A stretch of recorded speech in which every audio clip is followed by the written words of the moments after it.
नमस्कार दोस्तों। आज की क्लास में हम देखेंगे मैथ के कुछ महत्वपूर्ण क्वेश्चनों को। इन क्वेश्चनों को हम एक ट्रिक के माध्यम से लगाएंगे जिसका कुछ ही सेकंड में आंसर आएगा। तो देखिएगा, आज का पहले प्रश्न में पूछा गया है कि यदि बिक्री मूल्य पर 10% की हानि होती है तो लागत मूल्य पर हानि की दर क्या होगी, यही बताना है। आपके पास 4 ऑप्शन दिए हुए हैं। आप अपना आंसर खुद से लाइए, इस क्वेश्चन को खुद से लगाने का प्रयास करिए।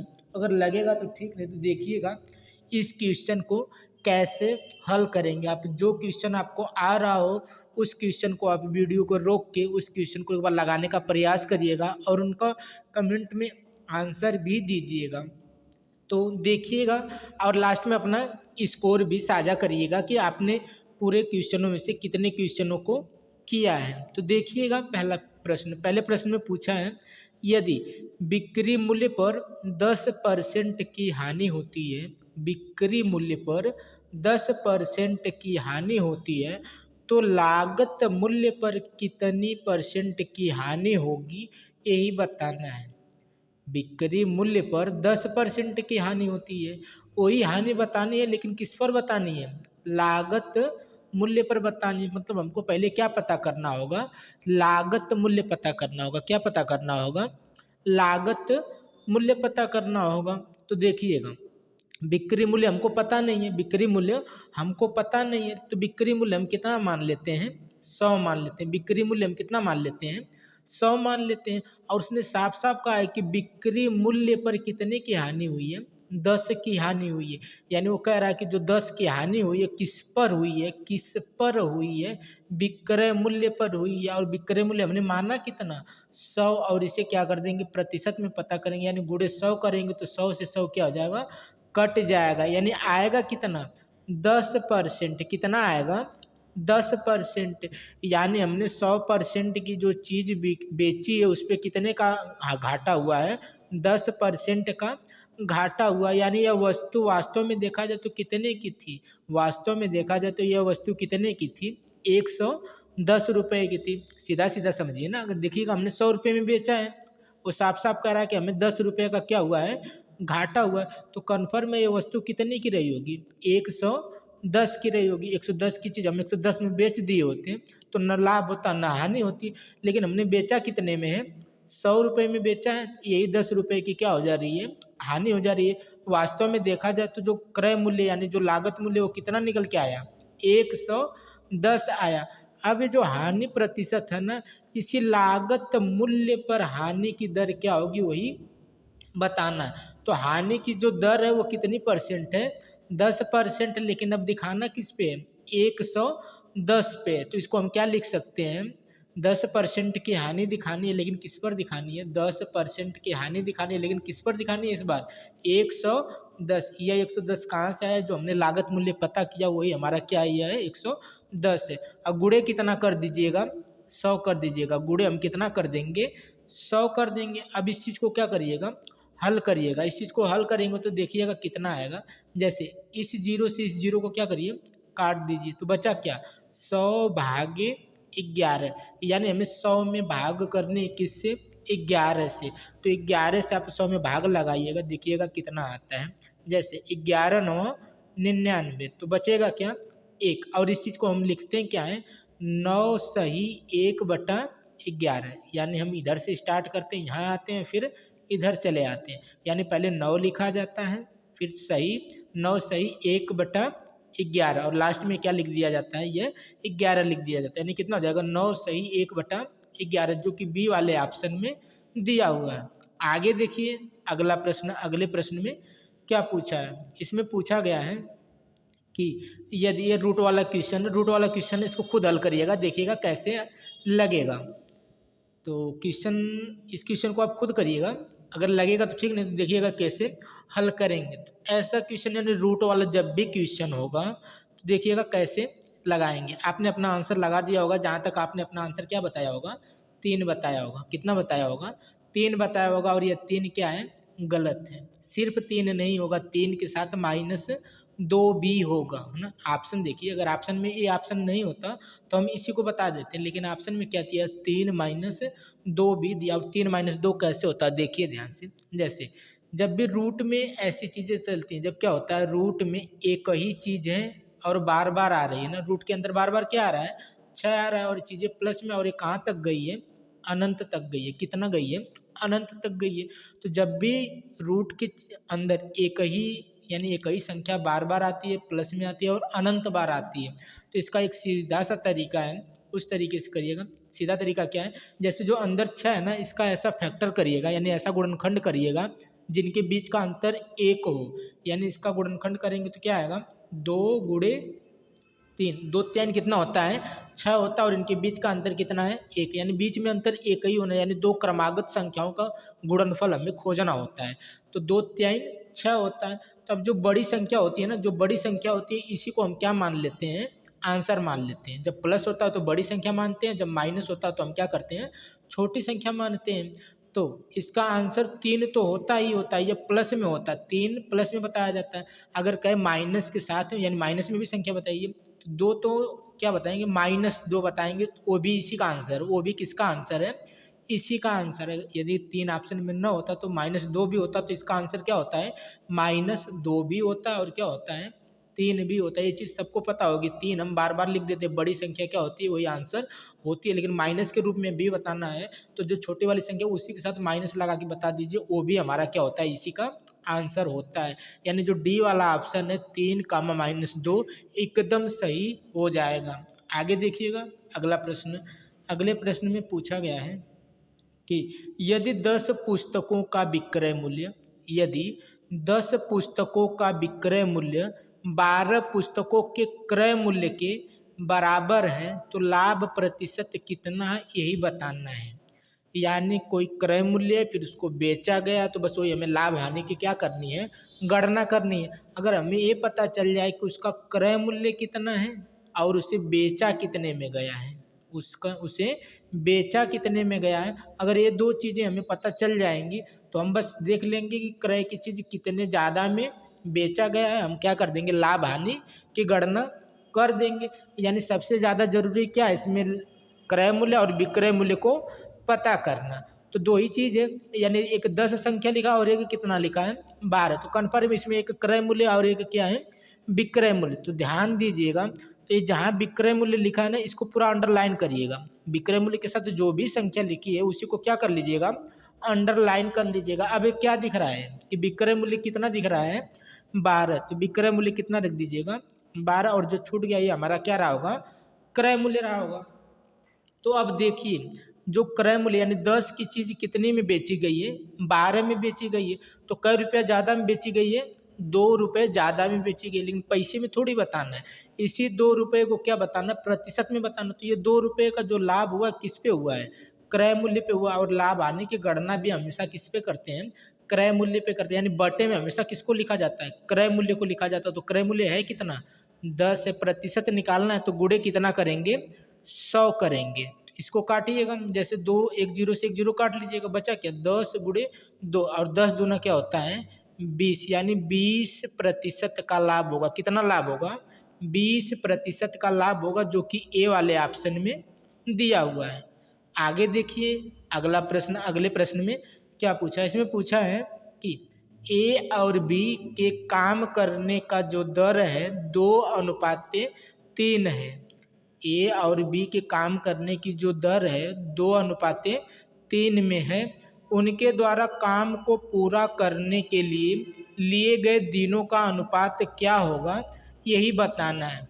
ऐसा क्वेश्चन आप देखने मात्र से भी लगा सकते हैं। तो जो काम करने का अनुपात होता है उनके समय के अनुपात का उल्टा होता है। मतलब इनकी जो पूछे ना, तो बस अनुपात को पलट दीजिए। जैसे अनुपात क्या है, 2:3 है ना, तो आंसर किस में आएगा, 3:2 में आएगा, यानी सी वाला आंसर आ जाएगा। और देखिए चीज़ आती कैसे, जैसे दो लोग हैं, एक ए है और एक कौन है, बी है। इनके काम करने की दर देखिएगा, ए जो कितना काम करता है, 2 करता है, और बी कितना काम करता है, 3 करता है।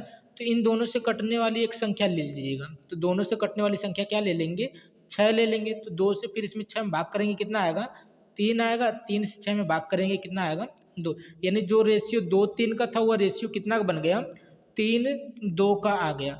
यह उनके काम करने की दर थी, उनके काम करने की दर थी और ये उनके द्वारा लिया गया समय यानी दिन है, उनके द्वारा लिया गया क्या है समय। अभी अगर 2 काम करता है तो ज़्यादा दिन लेगा, ये ज़्यादा काम करता है तो कम दिन लेगा, यानी ये कम करता है ना तो ये ज़्यादा दिन लिया है, और ये ज़्यादा काम करता है तो कम दिन में कर देगा।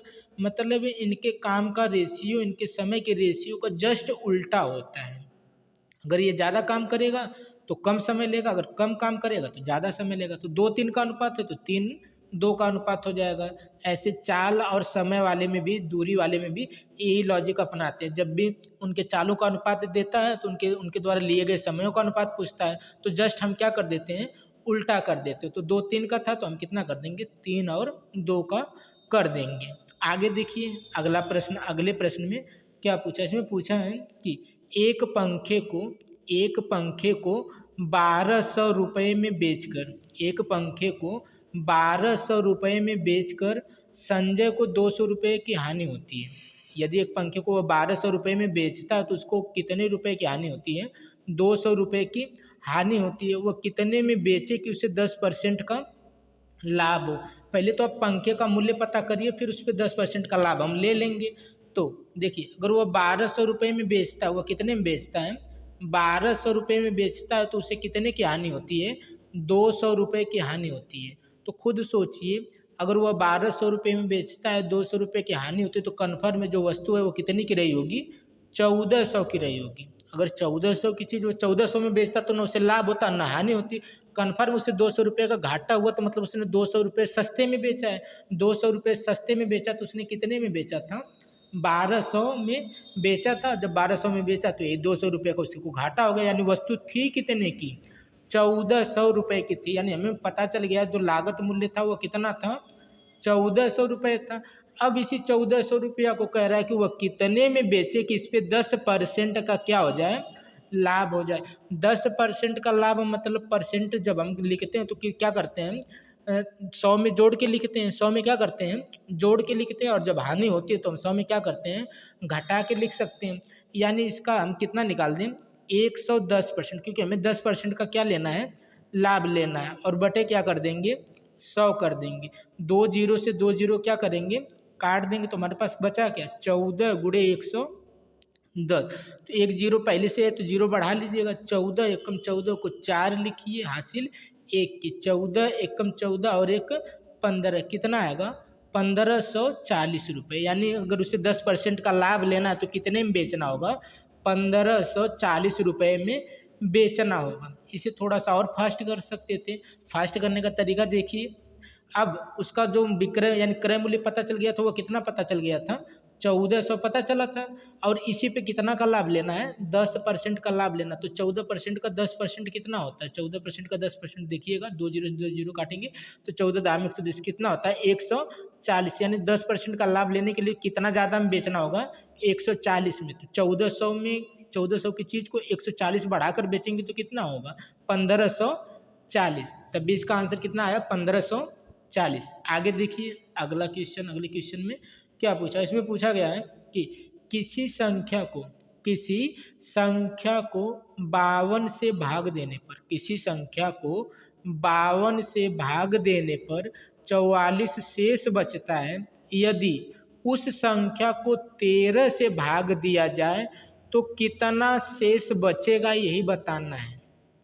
तो संख्या किसी संख्या का है ना, तो संख्या हमको पता नहीं किस संख्या में भाग देना है, लेकिन हाँ उस संख्या में जब वो 52 से भाग दिया था तो कितना शेष बचा था 44 बचा था। अब कह रहा है कि उसी संख्या को अगर आप 13 से विभाजित करेंगे तो कितना शेष आएगा वो हमें बताना। एक तरह से देखा जाए तो संख्या हमें पता नहीं तो कहीं ना कहीं थोड़ा सा टफ हो जाएगा। तो जब भी ऐसा क्वेश्चन आएगा देखिए डायरेक्ट क्या होगा, हमें बस यही चेक करना है जो 52 दिया हुआ है 52 क्या 13 से कट रहा है तो 13 चौक को 52। जब ये चीज़ हम चेक कर लेंगे तो हमें कुछ नहीं करना, जो उसका शेष आया, शेष कितना आया है 44 आया, हम 44 में किससे भाग दे देंगे 13 से भाग दे देंगे। 13 तिया कितना होगा 39, घटाएंगे तो कितना आएगा 5। यानी इसका जो डी वाला ऑप्शन है एकदम सही हो जाएगा। तो जब भी ऐसा क्वेश्चन आए कि किसी संख्या में भाग दिया इतना शेष बचा, तो उस संख्या को इस संख्या से भाग करें तो कितना शेष आएगा। तो जब भी ऐसे क्वेश्चन आए कुछ मत करिएगा, जो पहले वाले का जो शेष आया ना उसी में आप भाग कर दीजिएगा, हमारा आंसर आ जाएगा। बस कंडीशन एक तो है कि कंडीशन क्या है कि हमें बस चेक कर लेना है कि जिससे वो पहले भाग दिया है वो 13 से, यानी जिससे भाग करना उससे कट रहा है कि नहीं कट रहा है। जब यदि कट रहा है तभी ये तरीका लगाएंगे, नहीं तो फिर ऐसे नहीं आएगा। तो हमने 52 को चेक किया 13 से कट रहा था, जब ये 13 से कट रहा था इसके शेष में हम क्या करेंगे, तुरंत भाग दे देंगे। भाग देंगे तो कितना आएगा, 13 39 यानी 5 क्या आ जाएगा, शेष आ जाएगा। आगे देखिए अगला प्रश्न, अगले प्रश्न में क्या पूछा है। इसमें पूछा गया है कि दो धनात्मक संख्याओं का अनुपात 3 और 4 है। दो धनात्मक संख्याओं का जो अनुपात है वो कितना है, 3:4 है। उनके वर्गों का योग 400 है, तो संख्याओं का योग कितना होगा यही बताना है। तो दो धनात्मक संख्या हमको पता नहीं है, लेकिन उसका अनुपात हमें दिया है। अनुपात कितना दिया है, इसका 3 दिया और इसका कितना दिया है, 4 दिया है। तो 3 दिया तो 3 यक्ष इसे मान लेते हैं और इसे हम कितना मान लेते हैं, 4 यक्ष मान लेते हैं, क्योंकि संख्या हमको पता नहीं तो हम यक्ष ही मानेंगे। तो हमने इसको 3 यक्ष मान लिया और इसको हमने कितना मान लिया, 4 यक्ष मान लिया। और उन्होंने इस संख्या का जो योग यानी इनके वर्गों का योग कितना दे रखा है, 400 दे रखा है। कितना दे रखा है, 400 दे रखा है। एक बार हम देखेंगे कि हमारे हिसाब से वर्गों का योग कितना आ रहा है। तो 3 इसका भी वर्ग करिए, इसका भी वर्ग करिए। उसने इसी का वर्ग कितना बता रखा है, 400 बता रखा है। एक बार हम इनका वर्ग करेंगे, देखिएगा कितना आएगा। 3 यक्ष स्क्वायर का अगर वर्ग करेंगे तो कितना आएगा, 9 यक्ष स्क्वायर। योग करना है तो प्लस करिएगा, इसका करेंगे तो कितना होगा, 4 चौके 16 यक्ष स्क्वायर। तो 9 यक्ष स्क्वायर 16 यक्ष स्क्वायर जोड़ेंगे तो कितना हो जाएगा, 25 यक्ष स्क्वायर। बराबर में 400 है तो लिख लीजिएगा, बराबर में कितना है, 400 है। अब यक्ष स्क्वायर बराबर करेंगे तो इधर 400 पहले से और ये बटे में क्या चला जाएगा, 25 चला जाएगा। क्या चला जाएगा, 25 चला जाएगा। अब 25 से अगर आप 400 को काटेंगे तो कितनी बार में कट जाएगा, 25 यानी 16 बार में कट जाएगा। ध्यान से देखिए, अगर 25 से आप 400 को काटेंगे तो यह कितनी बार में कट जाएगा, 16 बार में कट जाएगा। यानी यक्ष स्क्वायर बराबर कितना आया, 16 आया। तो यक्ष बराबर देखिएगा कितना आया, जब ये स्क्वायर इधर जाएगा तो रूट बनाएगा, रूट में कितना बनाएगा, 16। यानी यक्ष की वैल्यू आएगी कितनी, यक्ष की वैल्यू कितनी आएगी, 4 आएगी। यानी यक्ष का मान हमें पता चल गया, यक्ष का मान कितना आ गया, 4 आ गया। तो अब हम जहाँ जहाँ यक्ष माने वहाँ वहाँ कितना मान लेंगे, 4 मान लेंगे।